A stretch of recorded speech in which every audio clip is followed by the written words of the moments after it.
No vídeo de hoje a gente vai falar sobre receio, sobre medo, sobre insegurança no processo criativo. Mas antes eu preciso comprar umas lâmpadas aqui.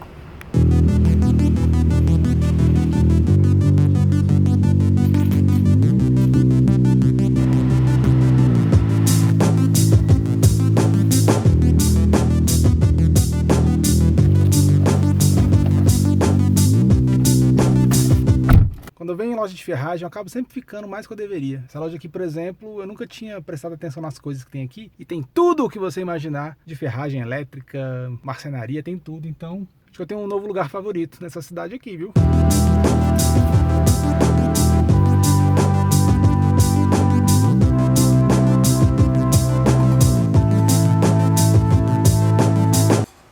E eu queria compartilhar com vocês algo que eu tenho pensado nesses últimos dias, que é por que a insegurança está sempre presente no processo criativo e por que ele é um sentimento tão comum no artista ou nas pessoas que criam. E a primeira coisa que vem na minha cabeça quando eu penso em insegurança no processo criativo é a preocupação com a originalidade. Porque isso é uma parada que me deixa um pouco inseguro quando eu vou criar, que é, será que eu estou sendo original? Será que eu estou sendo único? O Bong Joon-ho, quando ganhou o melhor diretor pelo Parasita, falou uma parada muito interessante no discurso dele do Oscar. Foi uma citação do Martin Scorsese que ele falou que inspirava ele, que é: o mais pessoal é o mais criativo. Então a originalidade está em expressar a nossa visão sobre aquilo que a gente quer falar. Tudo que a gente cria tem ali a impressão de quem a gente é. Então a nossa criação passa por um filtro, esse filtro somos nós. O ser humano já é ser humano há muito tempo, nossa cultura já existe há muito tempo. Grandes pensadores, grandes gênios, grandes artistas já passaram por aqui e meio que já falaram sobre tudo mesmo, tudo já foi feito, tudo já foi criado. Mas é aquela ideia, tudo já foi falado, mas não foi falado por mim, ou não foi falado por você. E quando a gente pensa assim, a gente tira um pouco dessa pressão de ser original. E acho que esse é um bom meio da gente lidar com a insegurança da originalidade.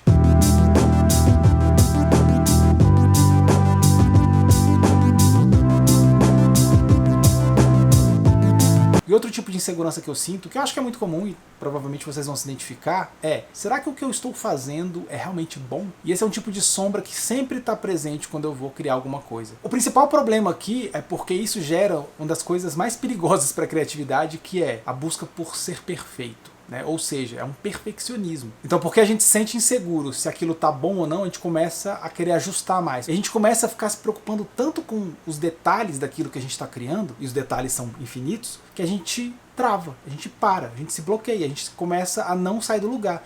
Tem um livro que eu tô lendo que tem um insight sobre isso, olha só.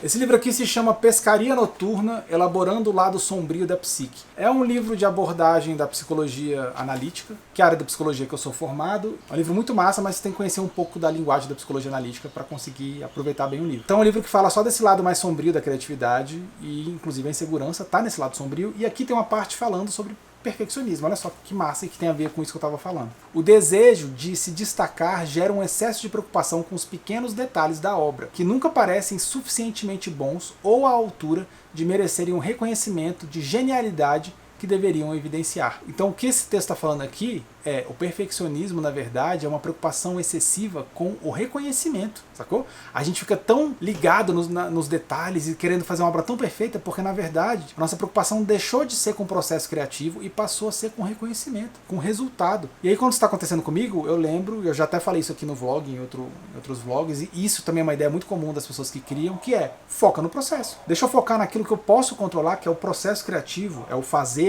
ali do que eu estou criando, porque o resultado, a consequência, tá tudo fora do meu controle. Não adianta nada eu ficar pensando sobre isso. Isso só vai tirar meu foco e roubar minha energia que podia estar sendo aplicada só aqui no processo criativo. E aí é aquela ideia: se a gente está subindo no palco pelo aplauso, a gente está subindo no palco pelo motivo errado.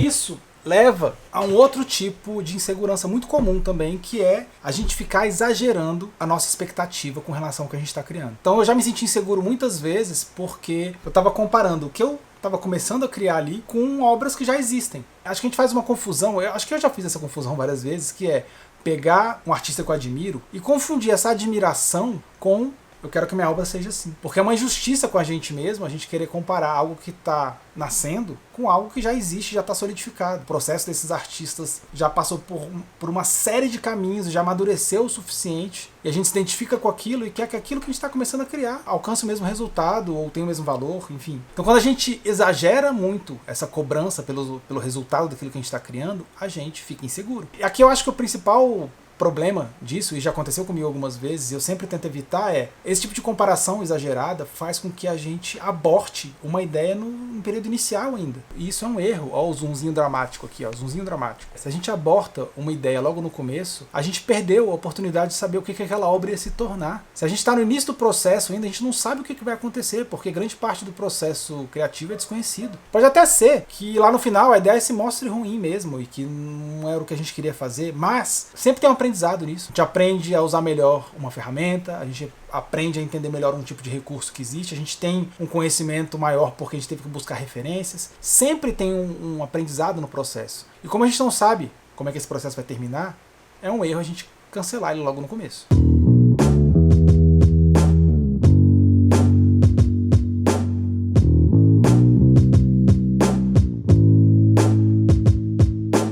E acho que o medo mais comum de todos, e é um medo que também está sempre presente quando eu vou criar alguma coisa, é o medo do julgamento dos outros, né? O que os outros vão pensar. Então, assim, o que minha família, o que meus amigos, sei lá, os colegas de trabalho, meus clientes, o que eles vão pensar daquilo que eu estou criando. Eu experimentei bastante esse processo e não soube lidar muito bem com ele na época, porque eu trabalhei como psicólogo clínico durante muitos anos. Isso me travava muito na hora de criar esse tipo de conteúdo que eu estou fazendo aqui, de vídeo. Porque eu ficava pensando, pô, o que um paciente meu vai pensar se ele vê um vídeo meu, se ele vê eu me expressando de uma maneira que não é a maneira que eu me expressava dentro de um consultório, por exemplo. Durante o processo criativo eu começava a ter uma ideia, pô, eu vou fazer isso. Eu já, peraí, mas isso aqui tá meio exagerado. Isso me travava já no início do processo. Já não conseguia desenvolver a ideia porque eu tinha essa expectativa do que as pessoas iam pensar. Então, a gente tem medo da rejeição, a gente tem medo de perder essa admiração do outro. Medo que a nossa imagem que a gente tá passando pros outros seja desvalorizada. Ou que estranhem a gente, sabe? Hoje em dia eu acho ótimo ser estranho, porque acho que isso é uma qualidade que eu tenho. O outro livro que eu tô lendo aqui,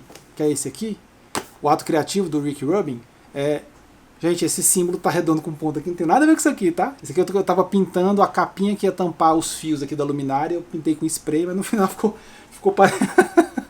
parecido. Acho que eu descobri como é que o cara fez essa capa aqui.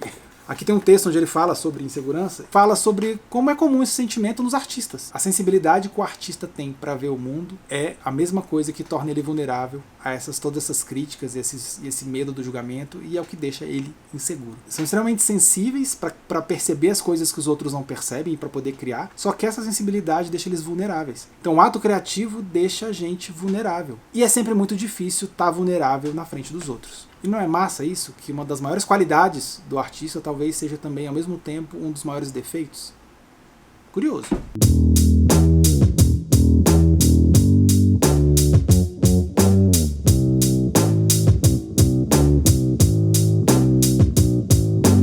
E aí, depois de tanta coisa sobre essa questão da insegurança, eu fico pensando que eu acho que a grande questão da insegurança é lidar com aquilo que a gente não tem controle, com aquilo que é desconhecido. O processo criativo é um processo que em grande parte é desconhecido, a gente não sabe como é que ele vai terminar. A criação, ela é feita fazendo, é durante o fazer que a criação vai surgindo. E aí isso responde, talvez, por que as pessoas criativas também se sentem tão inseguras. Porque o artista, enfim, a pessoa criativa, está sempre lidando com o desconhecido. E olha só, a insegurança não é um sinal de que você não deveria estar criando o que você está criando. Talvez possa até servir como uma bússola, do tipo, se eu estou me sentindo inseguro, então quer dizer que eu estou dentro desse processo criativo. E que estar vulnerável no processo é uma coisa boa também, porque isso permite a gente enxergar o que as outras pessoas não estão enxergando. Tentando responder a pergunta inicial desse vídeo, de como lidar com a insegurança no processo criativo, eu acho que a resposta é entender que a insegurança faz parte do processo criativo. Ela é uma peça nessa engrenagem imensa que é o processo de criação. A gente vai se sentir inseguro, vai se sentir vulnerável, mas vai continuar. Porque criar é um ato de coragem. Só tem um detalhezinho que tá me incomodando nessa luminária aqui, que é tem um parafuso ali que não tá preto, que ele tá da cor do parafuso. Eu preciso resolver esse problema agora, peraí.